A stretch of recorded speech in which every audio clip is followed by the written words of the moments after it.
എന്തൊക്കെ അഴിമതി കാണിച്ചാലും മുഖ്യമന്ത്രി പിണറായി വിജയനെ മോദി തൊടില്ലെന്ന് രാഹുൽ ഗാന്ധി.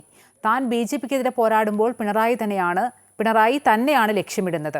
തന്നെ എന്ത് ചെയ്താലും ബിജെപിയെയും RSSനെയും എതിർക്കും. ഓരോ ദിവസവും അവരെ എങ്ങനെ നേരിടാമെന്ന് കരുതിയാണ് എഴുന്നേൽക്കുന്നതെന്നും രാഹുൽ ഗാന്ധി പറഞ്ഞു. കണ്ണൂരിൽ നടന്ന UDF തെരഞ്ഞെടുപ്പ് റാലിയിലാണ് മുഖ്യമന്ത്രി പിണറായി വിജയനെ പരിഹസിച്ച് രാഹുൽ ഗാന്ധി രംഗത്തെത്തിയത്.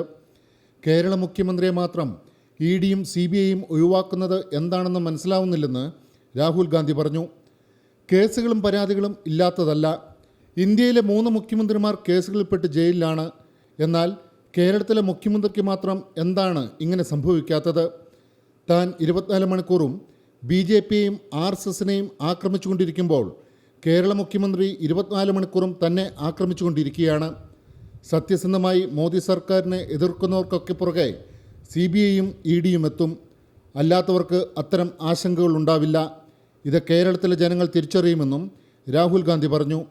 Why is his membership not being taken away? Why is he not being interrogated by the ED, CBI and all these? 2 chief ministers are in jail.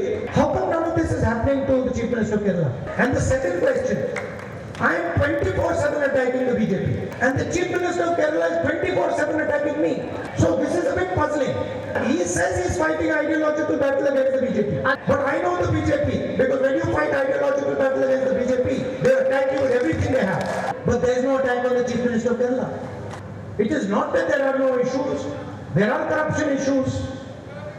So this is something the people of Kerala should think about. തന്നെ മോദിയുടെ മീഡിയകൾ നിരന്തരം അപമാനിച്ചുകൊണ്ടിരിക്കുന്നു. എന്നാലും ഒരു കാര്യം ഉറപ്പാണ്, താൻ അവരെ തുടർച്ചയായി വിമർശിച്ചുകൊണ്ട് തന്നെയിരിക്കും.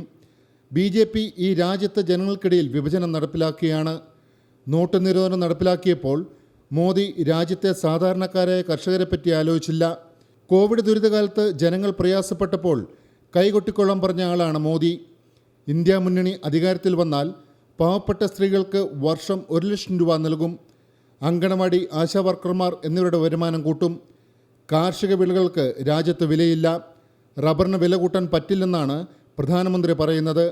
കേരള മുഖ്യമന്ത്രി മൗനത്തിലാണെന്നും രാഹുൽ ഗാന്ധി ആരോപിച്ചു. അമൃത ന്യൂസ്, കണ്ണൂർ.